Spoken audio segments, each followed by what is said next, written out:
Si Stella Quimbo ay nasangkot din sa mga usapin patungkol sa umano'y luho o marangyang pamumuhay na kinuwestiyon ng ilang kritiko na naging dahilan upang siya ay ugnay sa mga kasong isinampa sa ombudsman. Bagamat walang tiyak na kaso na direktang iniugnay sa mga personal na ari-arian o estilo ng pamumuhay ni Quimbo, may ilang nagtanong kung ang kanyang marangyang pamumuhay ay naayon sa kanyang posisyon bilang isang pampublikong opisyal. Sa kabila ng mga alegasyon, iginiit ni Quimbo na lahat ng kanyang yaman at ari-arian ay lehitimo at idineklara sa kanyang Statement of Assets, Liabilities, and Net Worth. Aniya, ang anumang aspeto ng kanyang pamumuhay ay resulta ng kanyang trabaho bilang ekonomista at profesor, pati na rin ng kanyang mga pinagkakakitaan bago pumasok sa politika. Ang Ombudsman bilang isang independenteng ahensya ay patuloy na tumutugon sa mga ganitong reklamo at nagsasagawa ng kaukulang investigasyon upang malaman kung may paglabag sa batas o hindi.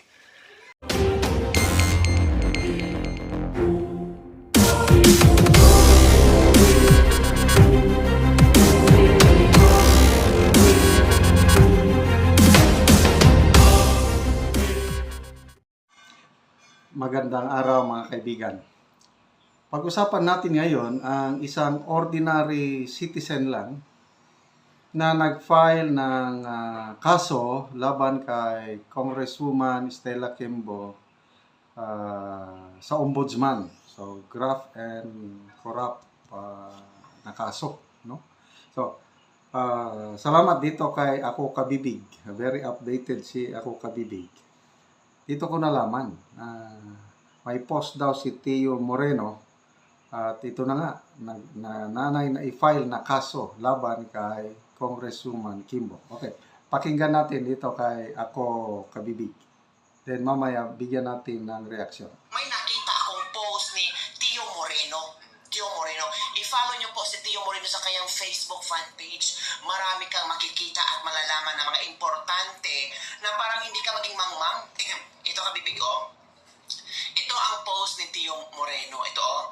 I'm glad to see ordinary citizens filing complaints with the Office of the Ombudsman challenging the extravagant lifestyles of members of the House of Representatives. Ito na ang hinihintay na maraming tao na sana mabusisi, makita kung anong klaseng buhay meron sila. Dapat sana kung politiko ka, dapat mamumuhay ka ng simple. Pero nakikita ng mga tao na ang yayaman pala. The first complaint was against Stella Quimbo, and I hope this momentum continues, reaching others like Benny Abante and Pian. Ito pala, Office of the Ombudsman Public Assistance and Corruption Prevention Office. Last October 1 pala ito inihain at na-receive. First endorsement, September 25, 2024. Respectfully referred to Ms. Caroline De Leon, OIC, Central Records Division, Office of the Ombudsman, with the email of blank relative to her complaint against Representative Stella Quimbo, a member of the House of Representatives, for the alleged extravagant lifestyle, details of which are stated herein, for evaluation and appropriate action. Paano na yan mga kabibig? Ang ordinaryong citizen na ang naghain ng anong tawag dito? Ang kaso.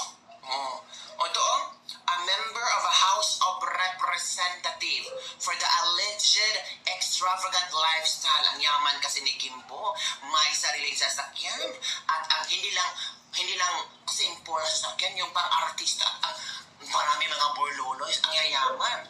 Ito pa, ito ang sinasabi ng mga nasan, what if lahat tayo mag-file ng complaint against those magpabongga sa buhay ng mga mambabatas? Pwede ba yon?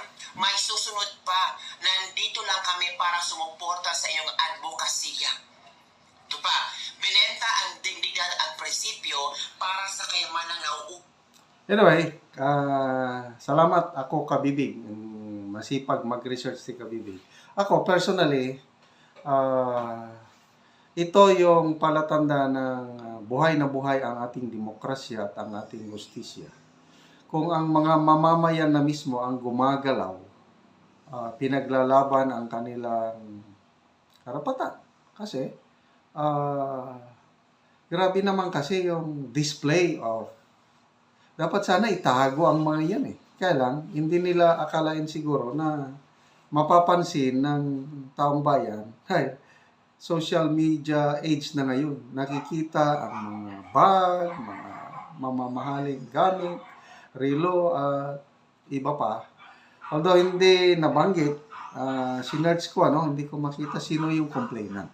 But at least, natanggap na ng Office of the Ombudsman yung complaint at ini-evaluate na. Anyway, it takes a process, kung makita na may strong evidence, yun, pwede nang mag-conduct ng investigation. So, these are just small steps. Sana, marami pang susunod dito sa ordinary citizen na ito na nag-file.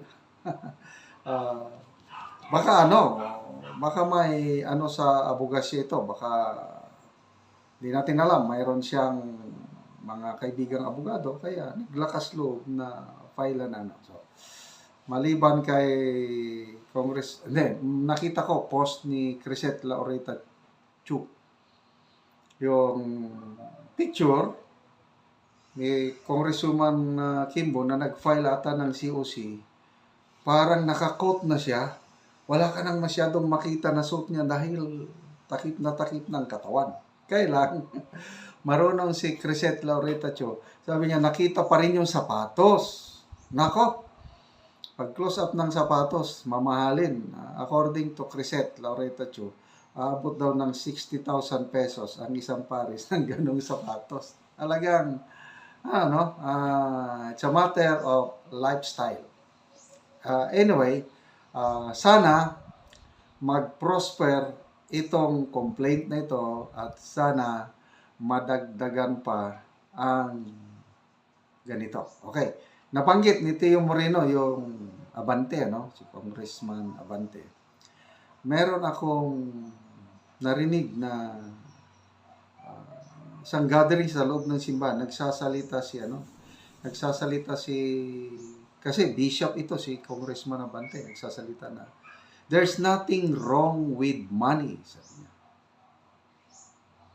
The problem is when you put that money into the hands of greedy and dishonest people, that's where the problem begins. Wrong things will be done kung ang pera may pasakamay ng mga greedy na mga tao. Sabi ko, wow! Totoo agree. Kasi there's nothing wrong with money. Kailangan natin ng pera to live, to enjoy our lives. Kailan, ang problema, kung ang tao na nakahawak ng pera is greedy, dishonest. Yan na, tayong lahat po. Yung sinful nature natin, selfish ang tao. Ako, naranasan ko yan, selfish. Ako, halos ayokong magbigay. Yung greediness, hindi makontento sa isang bagay. Nag-desire ng isang bagay, pagdating, kulang pa. Kailangan pa. Kaya, sinasabi na ang tao walang katagbawan o walang contentment. Totoo yan kung ang tao walang Diyos. Ako, nung una, gusto kong yumaman. Kung ano-ano na lang ginawa ko, mga bagay-bagay, kahit illegal, kahit mali, para lang makamit ng maraming pera. Iyon, yung greedy heart ko noon. Kaya lang, ito, kung ang tao, ako nung nakilala ko ang Panginoong Hesus personal dahil sa pagbabasa ko sa Biblia at nakita ko nga yung aking sinfulness, nakita ko yung aking greediness, nakita ko yung distraction ko na walang magandang patutunguhan ng buhay ko dahil ang sinusunod ko yung sarili ko lang, yung aking sinful nature, nag-surrender ako sa Panginoon. Yung tinanggap ko yung kanyang gospel, yung kanyang good news, yung ABC. A, I accepted that I am a sinner. Wala akong magawang maganda. I am doomed to hell. B, believe. Naniwala ako na namatay at nabuhay muli ang Panginoong Hesus para sa kapatawaran ng aking mga kasalanan.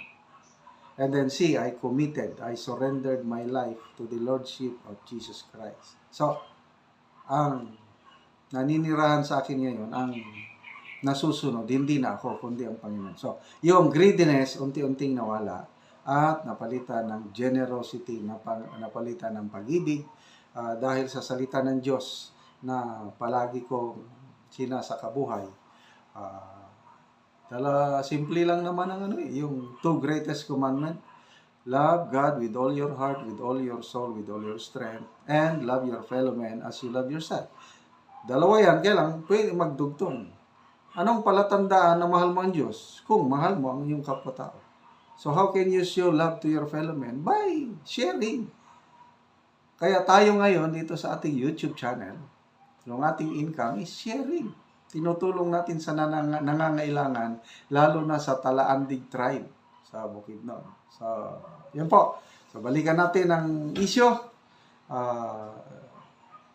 Simple lang na mamamayan, nag-file ng kaso, graft case sa ombudsman against kay Congresswoman Kimbo. I don't know. Bahala ng ombudsman. Ako, may tiwala ako sa ombudsman.